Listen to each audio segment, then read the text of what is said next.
Hello, welcome to my channel. Today, we will recap the 2022 action thriller Troll, but before we begin, please subscribe and give us a thumbs up as it will help us grow. Spoilers ahead. Watch out. Tobias, a prominent folklorist, is enthralled by the idea that trolls still prowl the Norwegian highlands seen here. At the beginning, with his daughter Nora, they enjoy climbing famous western Norway's Troll Hills as their favorite pastime. Upon reaching the peak, he continues his story about trolls, saying legend has it they roamed the world thousands of years ago, but when they came in contact with sunlight, they turned into stones. Young Nora is always mesmerized by these stories, but 20 years after, we're seeing her outgrowing the mystical and embracing the science, and she is now a paleontologist. After a few months on the job, she makes the life-changing discovery of a mysterious fossil and decides to celebrate. Meanwhile, at Dover Mountain, work is ongoing for a metro station. Outside stood a group of angry protesters pleading with the government to save the mountain, but an unbothered chief disregards their objections and detonates the explosives, shattering the mountain to pieces. Shortly after, the curious clique proceeds inside the cage to check, but is stunned when a roar greets them as the mountain trembles and the mythical beast emerges from its rocky depths. Terrified, they put their feet in their hands and ran for their lives, with the debris deciding their ultimate fate. The scene cuts to Oslo at the Norwegian Armed Forces headquarters. Upon hearing the news, the general deployed a unit to obtain images of what transpired and gave directives to contact the Prime Minister. Next, the Prime Minister and her counsel Andreas can be seen heading to the military base.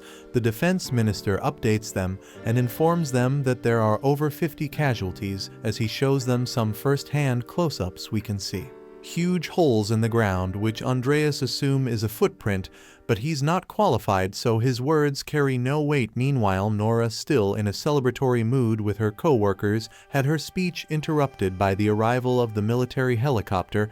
A soldier informs her that the PM has summoned her. Without hesitation, she gets on the chopper as they head to the base. Upon arrival, Andreas leads her to a room filled with government officials. As they try to analyze the situation, Nora joins them. They believe that some gas is the cause of the destruction, but Nora dares to differ after examining the footprint image. She thinks some prehistoric species may have emerged from the mountain. Andreas thinks it's paranormal, but he needs to be qualified, so his words carry no weight. The officials scoff as they mock her, saying it's not one of her fossil studies. Additionally, they rule out the likelihood that an animal could be responsible. Shortly after, Siege, a computer was who also works at the Norwegian Armed Forces, barges into the room and tells them that she has retrieved video footage of the incident. She plays it, and they notice that a 150-foot tall figure emerges from the Dover cave. This late discovery convinces them that something colossal, maybe a monster, has entered Norway. Meanwhile, out of town in a place called Lesia, a couple is having their afternoon tea when they hear a distant roar followed by the utensils trembling and falling off the table. Thinking it's an earthquake, they run to their safe underground space. When they get out, to their surprise, their home is demolished and covered in debris. Next, Nora informs the PM that she is ready to investigate the Dover incident. The officials agree and approve, as she has appointed the scientific advisory. Following the meeting, Andreas, the Prime Minister's counsel, gives Nora the 411 about the Lesia incident. They quickly take a chopper to the scene. Here, they engaged in some small conversations as he introduced himself properly and then asked her why she became a paleontologist. The latter replies that she was always fond of nature ever since she was a child. She further stated that her father, Tobias, was a folklore specialist, but lost contact with reality because of his extreme belief. As a result, his condition deteriorated to the point where he had to be hospitalized. Andreas then confides in her that he always wanted to be a writer and is currently working on a story about a month that rips his head off and tosses it at his enemies so he can bite them. When they arrived at the site, they were shocked by the destruction. Shortly after, they receive a welcome from Ground Commander Chris Holmes, who briefs them on the situation and explains that the beast continues his track 2 miles south of the mountain. They combed area but came up empty-handed, it appears, as if the enormous beast vanished without a trace. Following this, they interviewed an elderly couple left traumatized by the occurrences. The wife indicates that she didn't see anything, however, she heard an ominous, strange, howling-like sound similar to King Kong's. Unfortunately, the evidence wasn't conclusive, so Nora looked around. Suddenly, she detects a peculiar odor that directs her to one of the enormous footprints. She then searches the area for clues, but strangely there aren't any biological indicators. Shockingly, it appears that the creature isn't part of a living organism now, with all evidence leading to a dead end. Nora resolves to contact her estranged father for assistance, who lives alone in a remote area. Nora Andreas, along with Captain Chris, take a helicopter his house. Although Tobias hesitates when they meet, he calms down and invites them in. They showed him the video that Sigrid retrieved earlier. It is surprising that, even until all these years, he is still researching the legendary creature known as trolls. He begins to whisper they are here as he is startled by what he sees.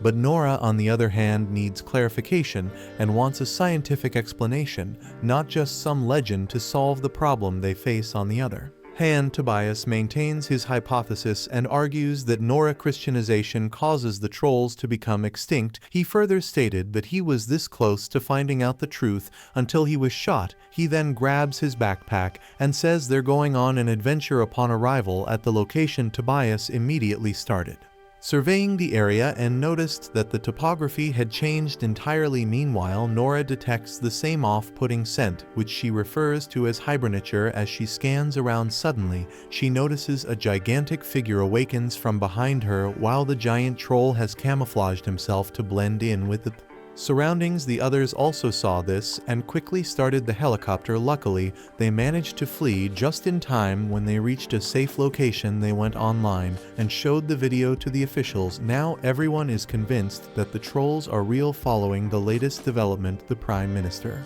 immediately sets up a military operation under Captain Chris' command. Soon hundreds of soldiers gather around the best artillery in the country and prepare to take out the beast. However, despite their best efforts, the troll seems unbothered. It appears he has regeneration powers and can smell his victim's blood. Tobias attempted to calm the monster down after he killed a soldier by stretching out his arms. He was successful to an extent, but shortly after another truck came and sprayed the troll with bullets. As it turned and writhed in pain, it crushed the people inside. Unfortunately, it inadvertently strikes Tobias with its tail, sending him flying and tumbling to the ground. He attempts to speak to Nora, but sadly he passes away. The scene cuts to a distraught Nora, who can be seen that evening reading her father's journal to comprehend or stop the troll. After hours of reading, she discovers that trolls despise the ringing of bells and would typically throw rocks at churches. She later divulges the information to the officials, telling them to think outside the box. The defense minister doesn't want to go ahead with the idea. According to him,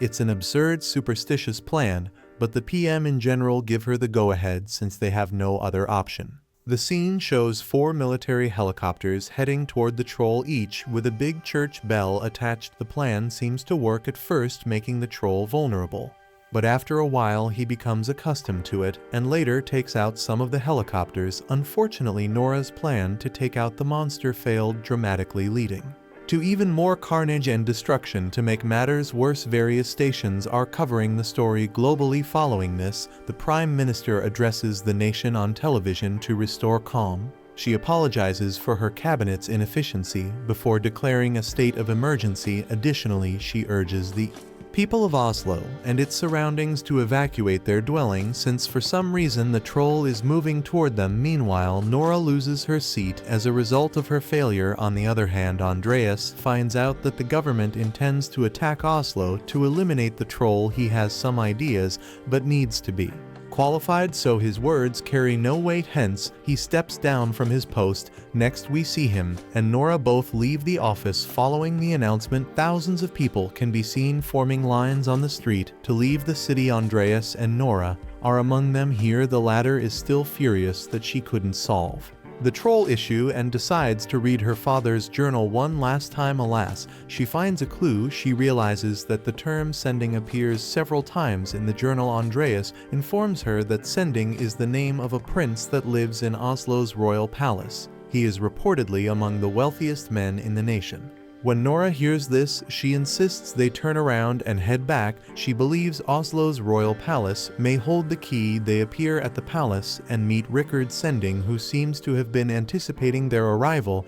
He then takes them inside, telling them the truth about the trolls in Norway in a nutshell. Tobias was right all along. The legendary creatures used to walk the country's land at the palace. Andreas and Nora are taken to an underground tunnel. Sending seemingly feels spiritually inclined and confesses to them that he was part of a team that wrecked Tobias' life to hide their secret, then noting that when he almost caught up on, Sending personally arranged for the poor man to be sent to a mental hospital to protect the secret, and that secret happens to be the skeletal remains of a troll family underground after the Christians killed his family and left him for dead in the mountains. The Troll King's cape became the royal palace. It's safe to say that the troll causing chaos throughout the nation is actually King Troll. This explains why the giant is traveling first to Oslo. He has been attempting to get back home. Signings reiterates that the importance of family to a troll is unmatched. The Troll King was lured out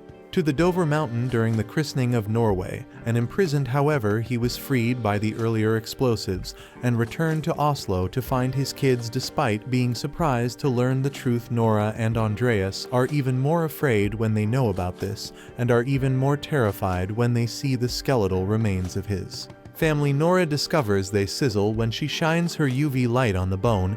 This led her to conclude that trolls are sensitive to light, so she devised a plan. Next, Nora requested Sigrid Lender as biggest vehicle. He gave her a pickup truck, which is the Queen's favorite. She then calls Captain Chris and informs him about the plan. She wants the troll to be surrounded by tanning beds, exposing him to UV rays. Andrea asks his friend Sigrid at the government facility to put off the plan to bomb Oslo with missiles, while Captain Chris calls for some of his fellow troops to build the troll trap. Luckily, Sigrid is an expert hacker and manages to prevent the fighter plane from launching missiles at the creature. Nevertheless, the plan is active with Andreas and Nora swift action. While Oslo remains intact, they first take off a big tarp from the truck's back and expose a baby troll skull they had discovered underground. After driving off, they lure the approaching beast toward the UV light trap. A while later, he accidentally breaks the skull and discovers he is alone. Enraged, he turned to Andreas and Nora out of wrath and let them pay dearly. Elsewhere at the military base, Sigrid is caught tampering with the missile system. However, the general commands to abort the missile plan when they confirm that there are civilians nearby. Meanwhile, Nora and Andreas lure the troll to their designated spot. At the same time, military vehicles surround him and begin shining massive UV lights onto him. The plan works, and the troll slowly burns. However, seeing him suffer, Nora had a last-minute change of heart.